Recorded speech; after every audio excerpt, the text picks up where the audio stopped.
Hello and welcome back to Jayagaya, the Permaculture food forest. Today I will make a shortish update video about how our garden and food forest is coming along. In the background you can hear already the chickens. It's been quite a while since I made the last video. The chickens have been with us now for a couple of months. I will shortly come on to some challenges with the chickens, but generally it's really beautiful. I mean, the chickens themselves are fine, it's more the system which is challenging due to our slope. So let's start here with these gardens. The vegetables are coming along nicely. Here we had potatoes which we harvested already. We put now some winter or late autumn salads in. The pots are covering them due to the UV light, which would simply kill them. And it's actually enough. I'll check. We put them on a bit late, but you can see the plants underneath are totally fine. They don't really need all that much light. And here we had lots of peas and a few other things. But after the first challenges of the year, where we were really struggling with slugs, the garden is coming along absolutely beautifully, and we would never have expected for it to turn out as beautiful with the challenges of spring. It was really hard, and this is nice, you know? See all these pollinators coming to your garden, or not just pollinators, but general insects. This wilder style of garden. We have lots of wild marjoram, and later in these are coming to an end of flowering, but the peak of flowering they are also absolutely covered in insects. So the biggest challenge this year is really that we are in a very severe drought. Actually, previous night we had like 12 liters of rain, but before that for 6 weeks there was absolutely no rain. So we lost quite a number of plants which we planted in spring to the drought. The herbaceous were killed earlier in the year by the slugs, and the shrubs were killed by the drought. Not all of them, but some of them. I mean, you can see here we planted kiwis. This is absolutely dead. Another kiwi dead. Here is a gumi. Half of it is dead, the other half is happy. But yeah, we are also really working on improving the soil here, because it's very sandy, chalky soil. So with compost made by our beautiful ladies, we will improve it over time. Here you can see here's a door where I let the chickens out, and then they can run there, and they have this whole back garden area to forage. Also, this part of the food forest I'm standing in now, we never mowed it. We just from time to time let the chickens run around, and they more or less mow it. I'm really happy by this, because it's not really easy in this steep slope to mow. Hello ladies. Hello. Buck, buck, buck. Buck, buck, buck, buck. So So I will come back to the chickens. You can see in the background our main crop, or the big garden as we call it for now, so we don't have yet a chosen name for it. Here's the wildlife pond, is also coming along nicely, but yeah, also I guess due to the longish stream for the amount of water, and we had like 40 degrees and stuff, so it's really a lot of water is evaporating, so we need to fill it up quite often, which is less of a moral dilemma because we have the spring, so we just fill it up by that. There's our fig. I actually see that our fig had one fig and it's rotten. There you go. But we moved it in spring. It was before another spot and it was really not happy. And now it's much happier, and it's actually made here. There's a long shoot and some more flowers. But here's our piece of art. It's really nice. You see the coin, it's really big. I don't know, it's around 3 meters, maybe a bit more. And this is kind of the spot where compost last year was, and they are really the biggest coins as well. And this pumpkin, like, look at these leaves, they are absolutely huge. And the pumpkin is already quite big as well. Actually only has one for now, but it's coming now very nicely. And here we actually did the Three Sisters. So what's that? Is that an avocado? I think there's actually an avocado growing here. Two. Then people say you can't grow avocados in Europe. So you see, there was our compost last year. But yeah, the pumpkins are supposed to also grow in between the corn, but it doesn't really do that. But there's lots of beans growing and already ripe. We already for a couple of weeks are eating beans and corn. This here in front is beautiful red plants, amaranths, which are also starting to flower. And here we have walking underneath beans, and the sunflowers, which are also really big and nice. And see here in between, need to watch out not to fall into the pond. In between this garden we just have this like little area with all kinds of different flowers. Some planted, some volunteering. This one I actually forgot the name of.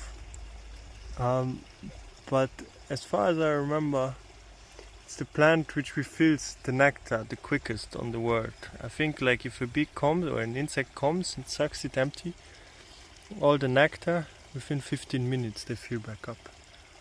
I think it's this one, I'm not sure though. And look at this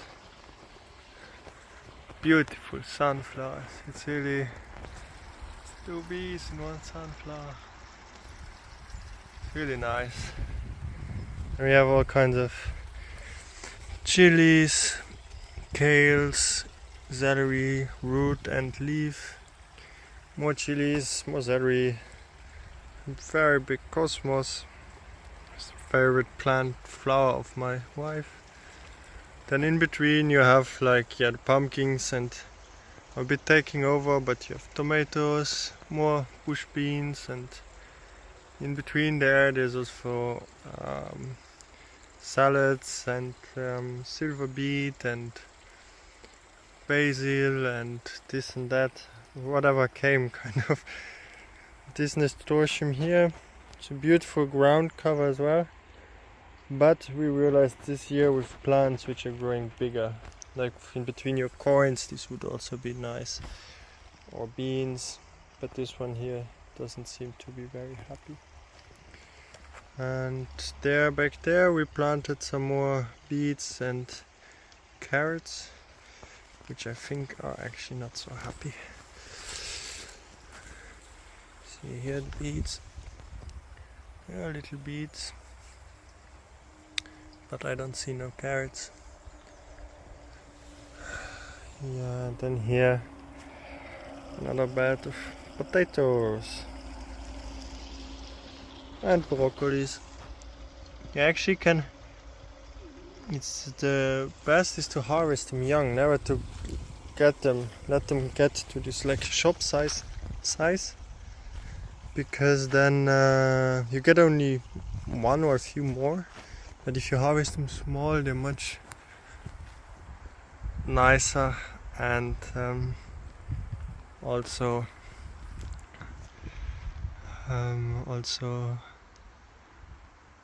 you get many more for much longer. And this just looks so beautiful. And it doesn't look like a vegetable garden.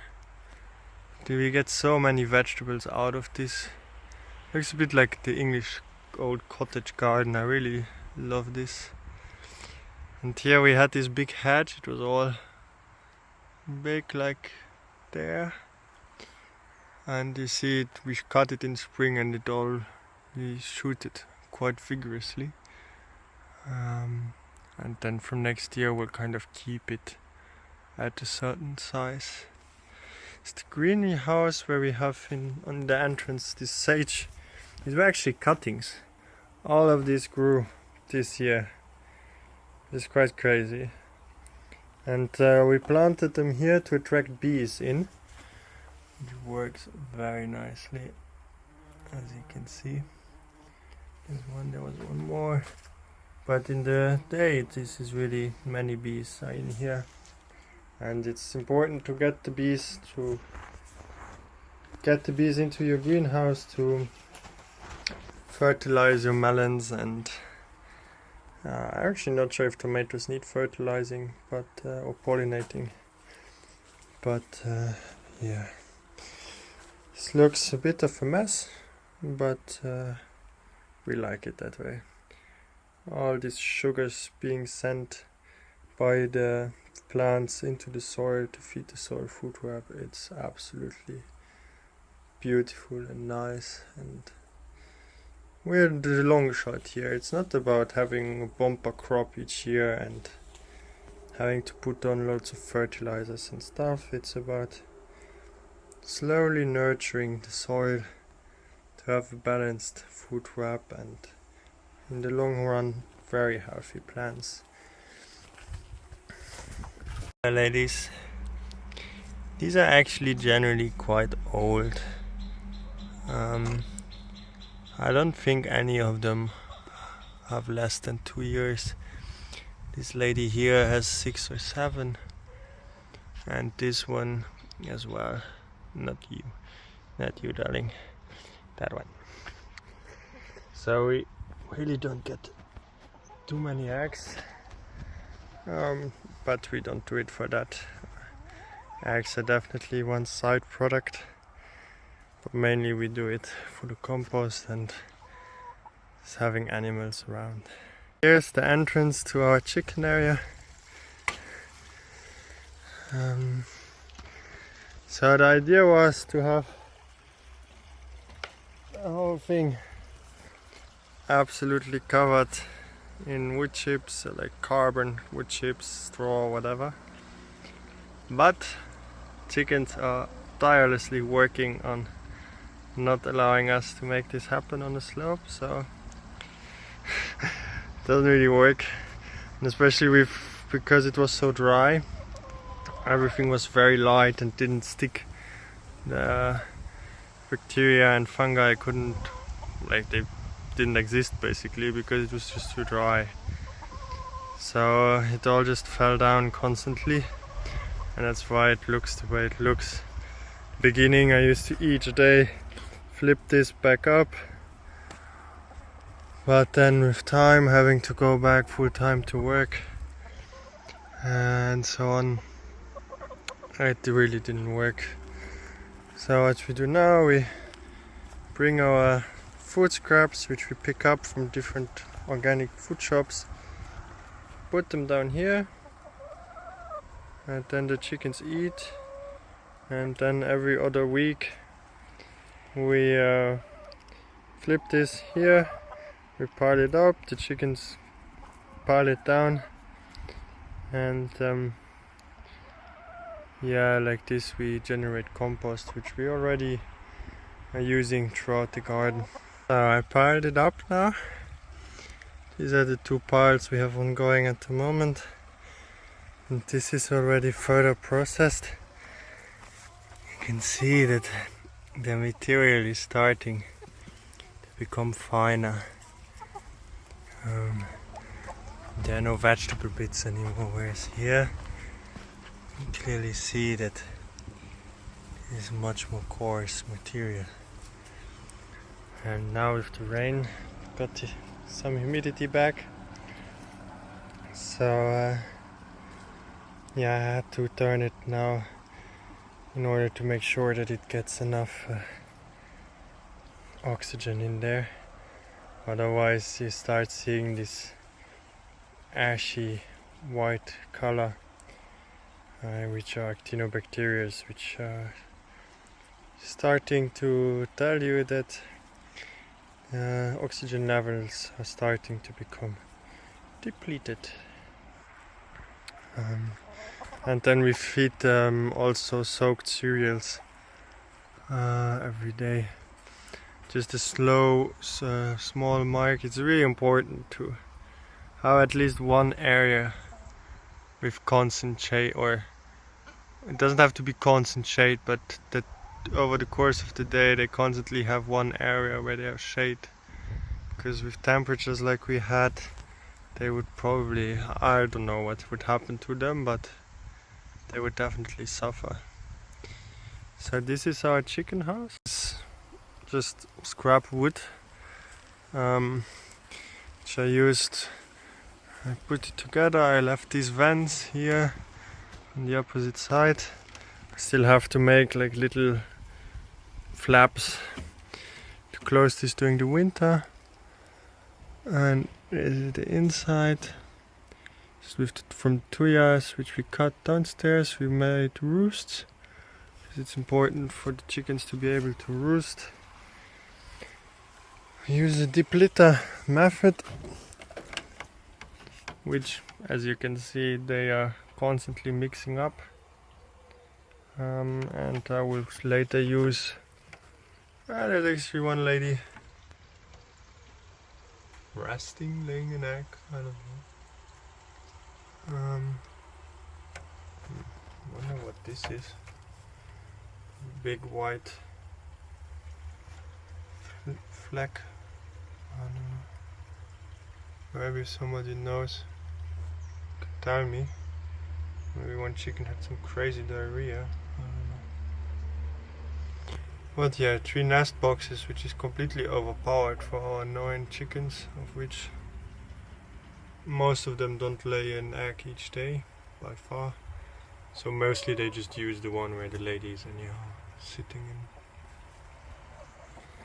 We have an automatic door which closes and opens automatically at the timer. It also has this attachment according to light, but honestly I haven't had the time to read the manual to check it out. It's nice. I left this blue plastic cover of the door. It looks much more beautiful. It somehow gives a little bit of nice color to the whole thing. Okay, I actually planted one mulberry. I'm actually not sure what that is.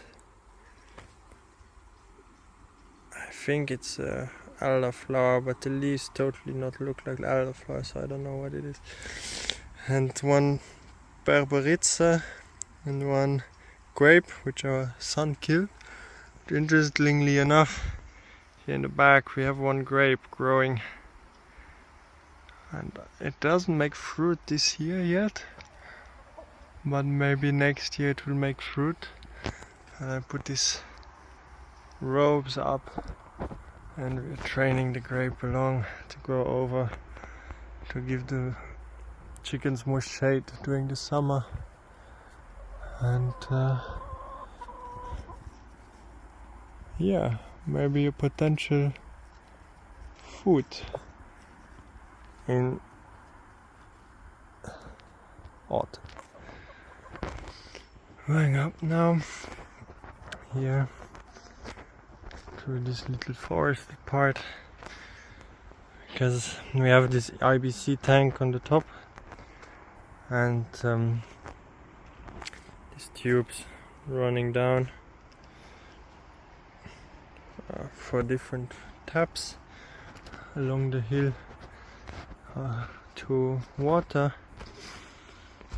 And I let the tank get empty the other day when I was filling up the pond, so I need to always get stocks with air in the tubes, and then need to attach the pump, because gravity enough is not gravity alone is not enough to push the air out. This is the lower food forest. Here slugs ravaged disastrously. Things are generally growing very slowly.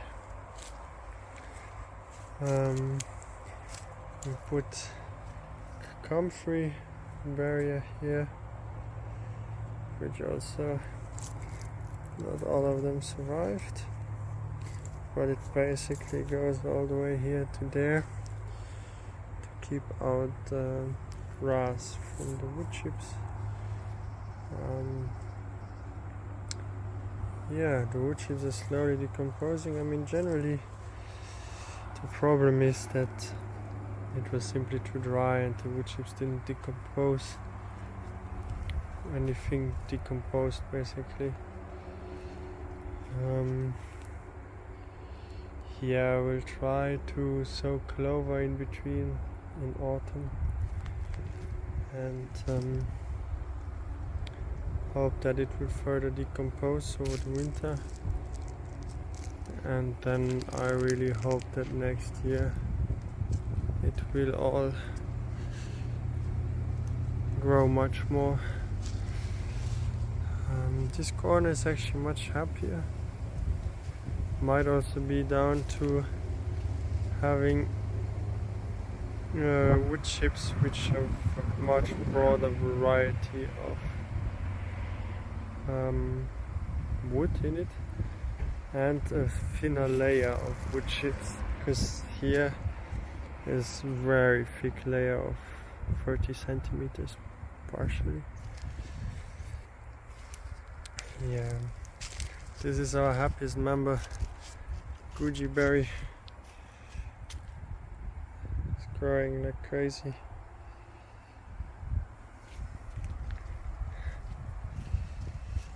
Yeah, then here we have one more bed with tomatoes and calendula starting to grow, narcissism,